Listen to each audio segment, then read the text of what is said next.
एक औरत किचन में खाना बना रही होती है तो उसका पति आता है और उसे बेहोश कर देता है, लेकिन उसकी ये सारी हरकतें एक लड़की देख लेती है और उसकी वीडियो बना लेती है। और उसका पति देखता है कि चलो ठीक है, मुझे कोई देख नहीं रहा, लेकिन वह लड़की सब देख रही होती है और उसकी वीडियो बना लेती है और अपने कदम पीछे खिसका लेती है कि ताकि यह मुझे देख ना ले। और उसका पति सोचता है कि चलो ठीक है, आज तो मैंने इसको निपटा ही दिया है, और सोचता है कि मुझे कोई देख ना ले। फिर वह धीरे धीरे करके उसे एक कमरे की तरफ लेके जाता है और आखिरकार वह सबसे छुपते छुपाते उस रूम के अंदर पहुंच जाता है। और फिर वह अपनी बेहोश पत्नी को उस बेड पर लेटा देता है और सोचता है कि चलो ठीक है, यह तो मेरा काम हो गया, मैंने अच्छे से इसको निपटा दिया है। और वह उसकी टांगें उठाता है और बेड के ऊपर कर देता है। फिर सोचता है कि तुमने बहुत परेशान किया है मुझे, तुमने मेरा जीना हराम कर दिया था, अब तुम इसी हालत में पड़ी रहो, तुम इसी हालत में सही लगती हो। फिर वह एक तकिया उठाता है और उसे मारने की कोशिश करता है,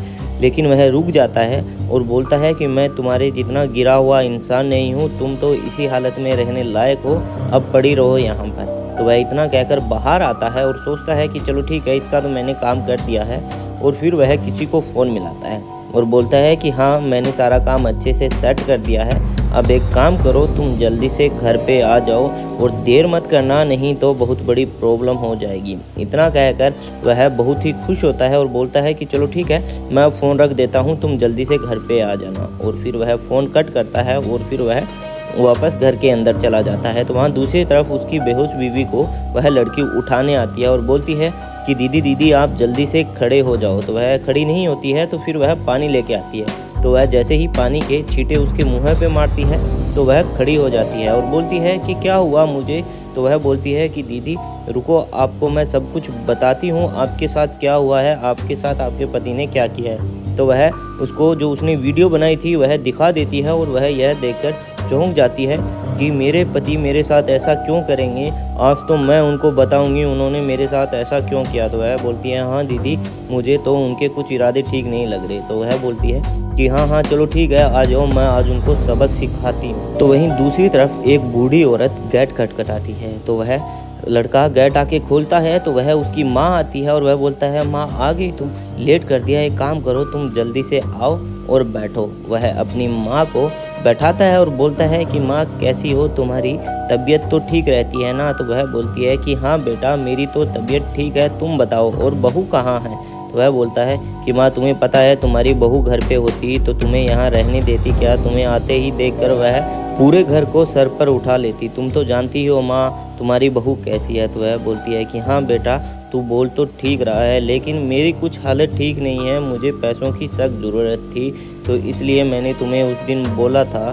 तो उसका बेटा बोलता है कि हाँ हाँ माँ, मैंने तुम्हारे लिए पैसों का इंतज़ाम कर दिया है, अब एक काम करो, ये लो पकड़ो पैसे और जल्दी से छुपा लो, अगर कहीं तुम्हारी बहू ने देख लिया तो प्रॉब्लम हो जाएगी। लेकिन वह पीछे से सब कुछ देख लेती है कि मेरे पीछे से ये खिचड़ी पक रही है। तो वह बोलता है कि माँ एक काम करो, तुम जल्दी से इन पैसों को छुपा लो। तो वह बोलती है कि हाँ चलो ठीक है बेटा, अब मैं चलती हूँ, नहीं तो मैं लेट हो जाऊँगी। तो उसका बेटा बोलता है कि हाँ हाँ माँ, तुम जल्दी जाओ, तुम लेट हो जाओगी, अगर तुम्हारी बहू ने देख लिया तो यहाँ पर पखेड़ा खड़ा कर देगी। तो इतना कहकर वह वहाँ से चली जाती है और वह सोचता है कि चलो ठीक है, उसने देखा नहीं, सब काम अच्छे से हो गया। तो वह जैसे ही सोफे पर बैठने की कोशिश करता है तो वह उसकी पत्नी वहाँ पर आ जाती है और बोलती है कि अच्छा, मेरे पीछे से तुम ये खिचड़ी पका रहे हो, मुझे बेहोश कर कर अपनी माँ को तुम पैसे दे रहे हो। तो उसका पति गुस्से में आता है और बोलता है कि तो और मैं क्या करूँ, तुमने मेरा जीना हराम कर रखा है, वो मेरी माँ है, क्या मैं मेरी माँ की हर एक ज़रूरत पूरी नहीं कर सकता। अगर तुम सोचो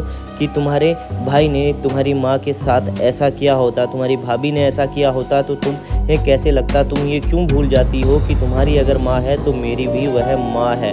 तुम जरा सा सोच कर देखो, कैसा लगता है एक माँ को जब उसका बेटा सब कुछ करने के काबिल हो लेकिन वह उसके लिए कुछ भी ना कर सकता हो। और उसकी पत्नी बहुत ही शर्मिंदा होती है और माफ़ी मांगते हुए बोलती है कि मैं आज से आपकी माँ को अपनी माँ का ही दर्जा दूंगी और आज से आपको शिकायत का मौका भी नहीं दूंगी।